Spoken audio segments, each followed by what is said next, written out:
Hurricane Katrina was a storm unlike any other. In 2005, I was 25 years old, living in the heart of New Orleans, unaware that my life was about to change forever. As the sky darkened and the winds began to howl, the reality of what was coming set in. The warnings were there. But many of us thought we could ride it out. After all, New Orleans had weathered storms before. This time, however, was different. The night Katrina hit, it felt as though the world was collapsing around me.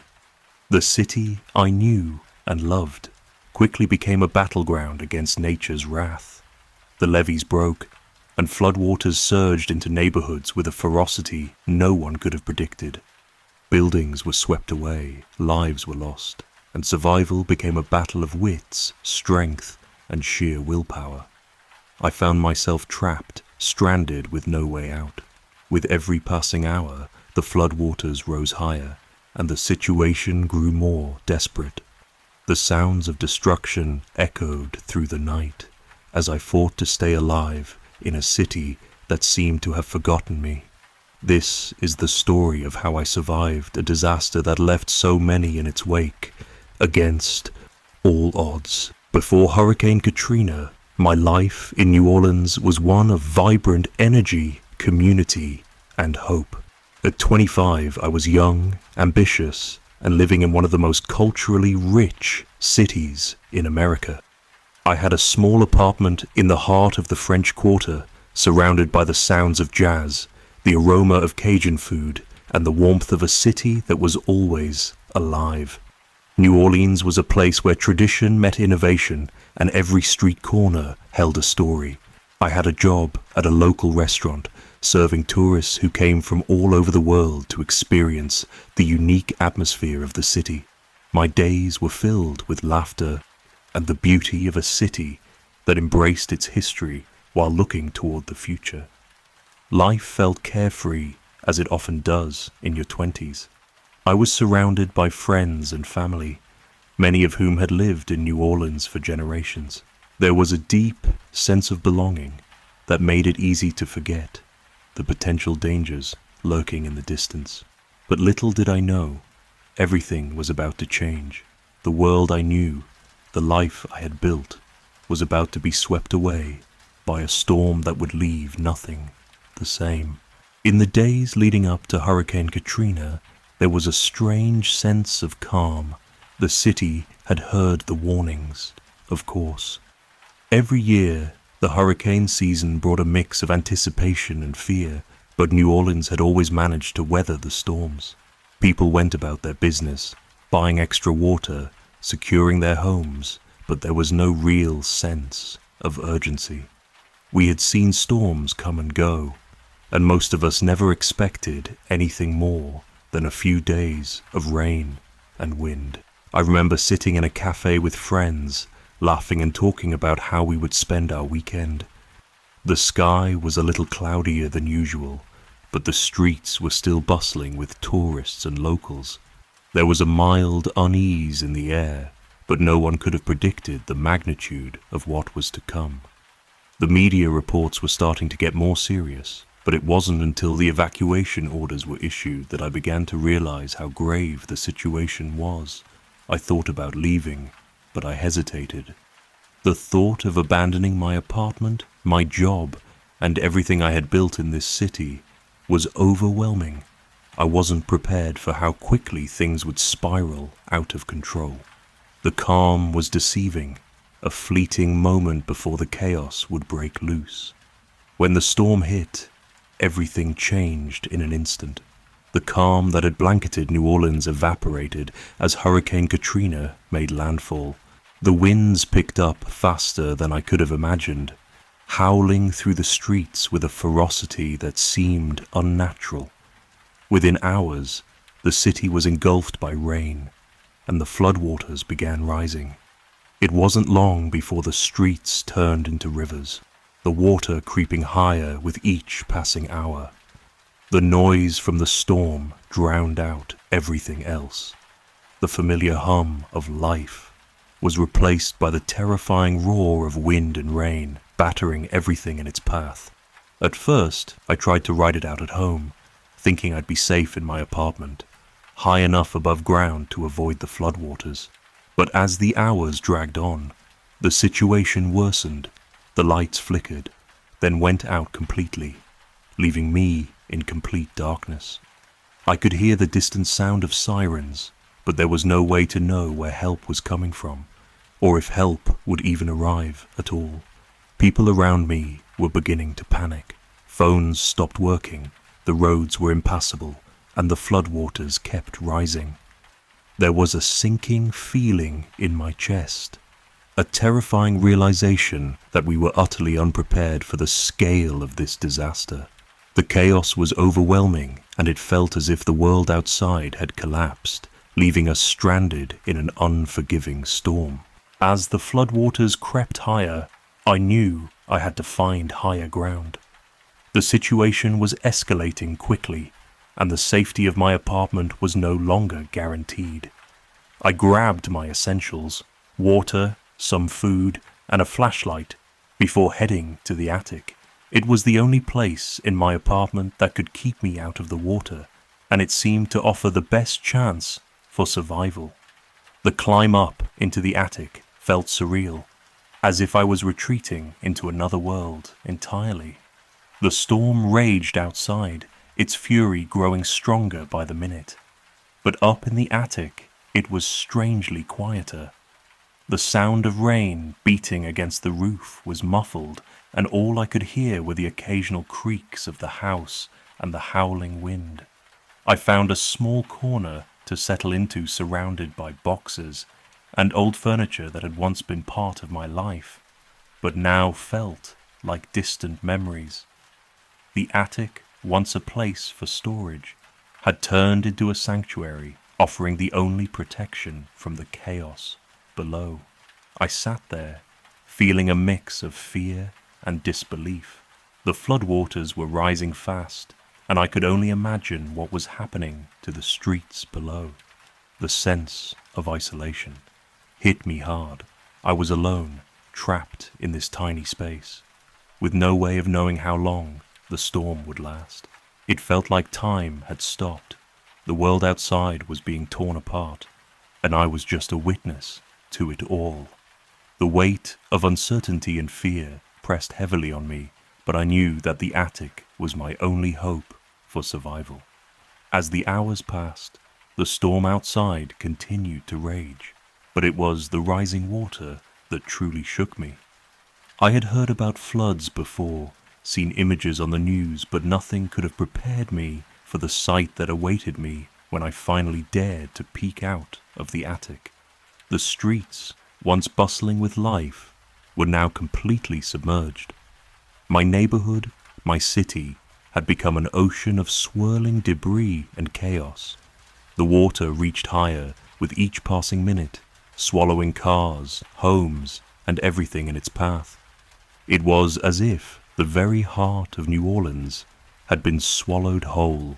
Looking out through a small window in the attic, I could see the rooftops of neighboring houses barely visible above the water. People were stranded on their roofs, shouting for help, their faces filled with fear and disbelief. The city had transformed into a disaster zone, a place where normal rules no longer applied. The sound of helicopters overhead and the occasional sirens in the distance were the only reminders that help might be on the way. Though I wasn't sure if they would make it in time, the city I knew and loved was disappearing beneath the floodwaters. What once was a vibrant, lively place, filled with music and culture, now felt like a ghost town, drowned by the power of nature. It was a devastating reality to face, and the weight of it all felt suffocating. All I could do was wait, trapped in my attic, watching the destruction unfold outside. The water kept rising, and as it did, so did the anxiety in my chest. My once safe home had become a prison. Each minute felt like an hour, as the floodwaters crept closer, flooding the lower floors of the house. The attic was a fragile sanctuary, but it was still our only chance. The walls around me felt thin, as though they could collapse any second under the weight of the water, but I held on to the hope that the higher ground would be enough. I had no choice but to think quickly. There was no electricity, and the sound of the wind outside, howling against the roof, was deafening. The floodwaters had overwhelmed everything in their path, cutting off any escape routes. My phone, which I had kept charged as long as possible, was now out of service. The outside world seemed so distant, and I couldn't help but wonder if anyone was even looking for us. Was help on the way? I tried to ration what little food and water I had left. Though my supplies were dwindling fast, I found myself struggling to stay calm. How long could I last here, stuck in a house that was slowly sinking? The rising water had reached the bottom of the attic stairs, and it wouldn't be long before it started to seep into the space where I was hiding. The panic started to rise again as I realized that if the water reached my level, it would be over. I began to search through the attic for anything that could keep us afloat, anything to give me the slimmest chance of survival. As I rummaged through boxes and old furniture, I found some old plastic sheeting, a couple of life jackets that had been stored away from years ago, and a few random items that could be repurposed for shelter or survival. I tied together everything I could find to make a makeshift raft. It wasn't much, but it was something. Something that might buy us enough time to get out of this nightmare alive. But as the storm continued to howl and the water rose steadily, there was still no certainty. The fight for survival had only just begun. Hours felt like days as I clung to the hope that someone, anyone, would come to rescue us. The storm raged outside, and the relentless surge of water showed no sign of stopping.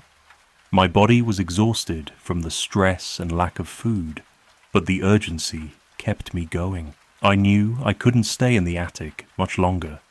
Eventually, the water would rise too high, and my only choice would be to try and escape into the flooded city. But where could I go? How could I survive out there in the chaos? It was then that I heard it, a distant sound, at first barely audible over the storm, the roar of a helicopter. My heart leapt as I realized that help might finally be on the way. I scrambled to the window and saw it, a rescue helicopter hovering just above the submerged rooftops. I began to yell, waving anything I could find to get their attention. The helicopter circled almost too far away, but I refused to lose hope. Minutes passed before I saw the helicopter make another pass, closer this time. I held my breath as the helicopter lowered a rope, its spinning blades cutting through the air like a force of nature. With the water nearly up to my chest, I knew this was my last chance. I grabbed the rope with all my strength, pulling myself up toward the helicopter. I felt the wind beneath me as I was lifted from the wreckage below, the chaos of the flood slowly fading as the helicopter soared into the sky. It wasn't over yet, but for the first time since the storm hit, I felt a glimmer of hope, relief. I was getting out. I was going to survive. When the helicopter touched down at the emergency evacuation center, the world around me seemed surreal. It felt like waking from a nightmare into an even darker reality. The faces around me were filled with shock, grief, and disbelief. The air was heavy with the smell of wet debris, and the sound of muffled voices was all around.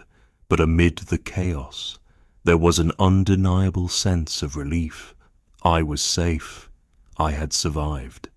As I was processed and given the essentials, water, food, dry clothes, the enormity of what had just happened began to sink in. I could barely comprehend the magnitude of the devastation that had struck New Orleans. What had once been a bustling city of culture and life was now unrecognizable. The streets were flooded, buildings were destroyed, and lives were lost. I couldn't help but feel guilty. I had made it out alive, but so many others hadn't. It felt like a stroke of luck, and I knew I couldn't take it for granted. In the following days, I was transferred to a shelter with others who had managed to escape the disaster. The scenes of destruction were heart-wrenching. Entire neighborhoods were washed away, families were torn apart, and countless people had lost everything. But as time passed, something remarkable began to emerge. Volunteers, rescue teams, and organizations came together to help rebuild lives. They brought not only food, medical supplies, and shelter, but also hope. People who had lost everything began to find strength in each other, and there was a shared sense of resilience in the air. As I slowly pieced my life back together, I realized the storm had not only taken so much, but also gave me something invaluable, a deeper appreciation for the fragility of life and the strength of the human spirit. My physical recovery was slow but steady. Mentally and emotionally, it was harder. The images of the devastation, the faces of those who had been lost, lingered in my mind for years. Yet, despite it all, I learned how to rebuild not just my life, but my belief in hope, survival, and the power of community in the face of unimaginable hardship. Surviving Hurricane Katrina taught me lessons that reshaped my understanding of life, survival, and resilience. The storm's devastation showed me how quickly everything can change, reminding me never to take anything for granted. It was a harsh reminder that nature's power is beyond human control, and in moments of crisis, we must find the strength to endure and adapt. The most important lesson I learned was the value of community. In times of extreme hardship, it's not just individual strength that matters, but the collective will to survive. The way strangers became friends, helping each other with whatever they had, was a testament to humanity's capacity for compassion. I also learned to appreciate the small things, safety, health, and family, and the importance of preparing for the unexpected. Katrina taught me about the fragility of life, but it also showed me how, even in the face of overwhelming loss, there is always hope. Rebuilding wasn't just about homes and belongings, but about restoring faith in ourselves and in each other. Through the pain and loss, I discovered an inner strength I never knew I had, and a renewed sense of purpose to live life more fully and consciously. Hurricane Katrina was a life-altering event that reshaped my understanding of survival, community, and resilience. The storm tore through everything I knew, leaving behind destruction, yet it also revealed the strength of the human spirit. In the face of unimaginable loss, I learned that survival is not just about physical endurance, but about mental fortitude, adaptability, and the support of others. The aftermath showed me how fragile life is, but it also reminded me that hope, recovery, and rebuilding are possible, even in the darkest times. The lessons from that experience continue to guide me every day, reminding me to never take life for granted and to always prepare for the unexpected. My survival wasn't just a story of enduring a storm, but a testament to the power of resilience, faith, and community.